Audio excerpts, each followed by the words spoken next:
When we look at a circuit, we tend to picture electricity as a perfectly smooth, continuous stream of energy. We treat it like a steady river of charge, flowing predictably to power our world. This is a different kind of flow.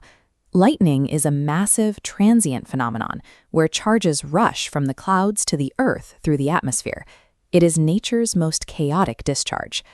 Modern life, however, relies on the steady manner of charge flow seen in devices like this flashlight. We depend on this consistency to keep the lights on and our clocks ticking. But this predictable flow is a macroscopic illusion. If we zoom in to the atomic level, the reality inside the wire is far from steady.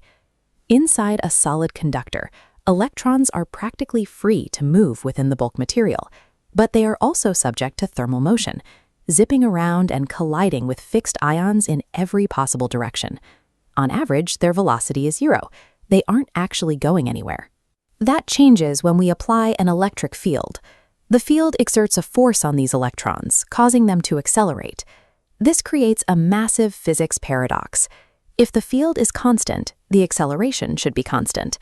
According to basic laws of motion, those electrons should keep getting faster and faster until the current reaches infinite speeds. In reality, we see a steady, finite current. This means there must be a physical mechanism acting as a speed limit, a process that stops the electrons from accelerating forever. The acceleration is constantly interrupted. An electron will speed up, but then it crashes into one of the heavy, fixed ions of the metal. It loses its forward momentum, bounces off in a random direction, and has to start its acceleration all over again. We can measure the average time between these collisions. This is called the relaxation time, or tau. Tau is a brief window of freedom where an electron can accelerate before the next inevitable crash. Because of constant collisions, the electrons never reach infinite speeds. Instead, they acquire a very small, steady average speed in the direction of the field. This is the drift velocity. We calculate it by taking the charge and mass of the electron, the strength of the electric field, and that average relaxation time. Drift velocity is the net speed an electron actually maintains while navigating the obstacles of the atomic lattice. These chaotic microscopic collisions act as a natural brake, creating the slow, steady drift we observe. To understand total current, we have to look past a single electron and consider the entire volume of a wire. This segment has a specific cross-sectional area, A, and a number density of free electrons, N. Number density is simply the amount of free charge carriers available in every cubic meter of the metal. Current is just the measurement of how much of that charge crosses the area A in a given amount of time. By multiplying the number of electrons, their individual charge, the area of the wire, and that microscopic drift velocity, we find the total current I. We have successfully linked the invisible, jagged movement of trillions of electrons to the measurable current we use in our homes. We can standardize this further by calculating current density, or J.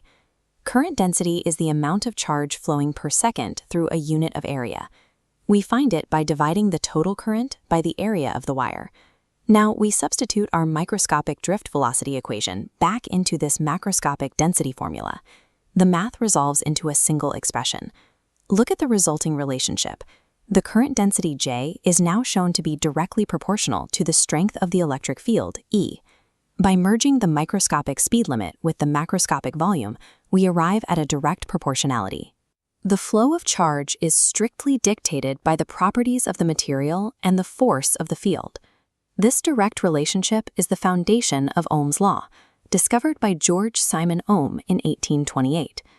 The cluster of constants we isolated is known as conductivity, or sigma.